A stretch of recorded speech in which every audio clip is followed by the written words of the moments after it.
मित्र भगवान श्री कृष्ण कहते हैं, बुरे वक्त की एक खासियत यह भी होती है कि वह आपको सलाह देने वाले लोगों से मिलाता है जो खुद किसी काबिल नहीं होते, लेकिन इससे कोई फर्क नहीं पड़ता।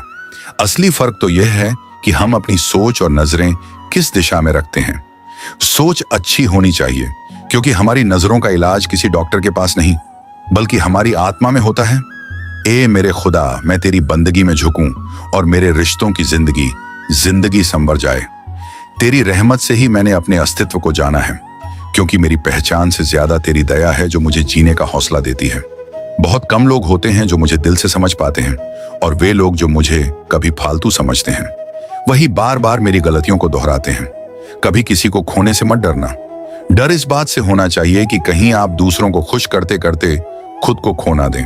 अपने आप को व्यस्त रखना एक कला है, क्योंकि इंसान को खुद को दुखी होने का समय ही नहीं मिलता। जीवन में सबसे अहम चीज है कदर करना, क्योंकि यह समय की सबसे बड़ी धरोहर है। जिंदगी के कई पहलू होते हैं जिन्हें हम समझने के बाद ही अपने जीवन में सुधार ला सकते हैं। सफाई देने का मतलब कभी अपने आप को गिराना नहीं होता। शब्दों का भी एक विशेष प्रभाव होता है, और उनसे पहले अगर हम खुद को अच्छे से महसूस नहीं करते तो दूसरों को कैसे अच्छा लगेगा।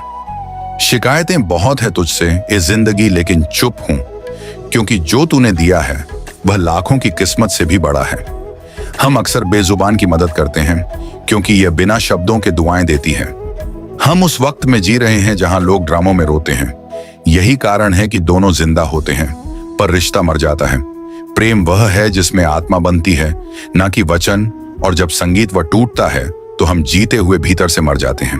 एक इंसान को खोकर जिंदगी खत्म नहीं होती। हाँ, थोड़ी बदल जरूर जाती है। आगे बढ़ना जरूरी है, लेकिन पीछे की पीड़ा को झुठलाना नहीं। वह भी तुम्हारा हिस्सा है, वह भी तुम्हारी कहानी है। माता राधा और श्री कृष्ण की कृपा से हर मुश्किल आसान हो जाती है। अगर आप भी उनके प्रेम और भक्ति में विश्वास रखते हैं तो इस वीडियो को एक लाइक करें और हमारे परिवार से जुड़ने के लिए सब्सक्राइब करें। राधे राधे।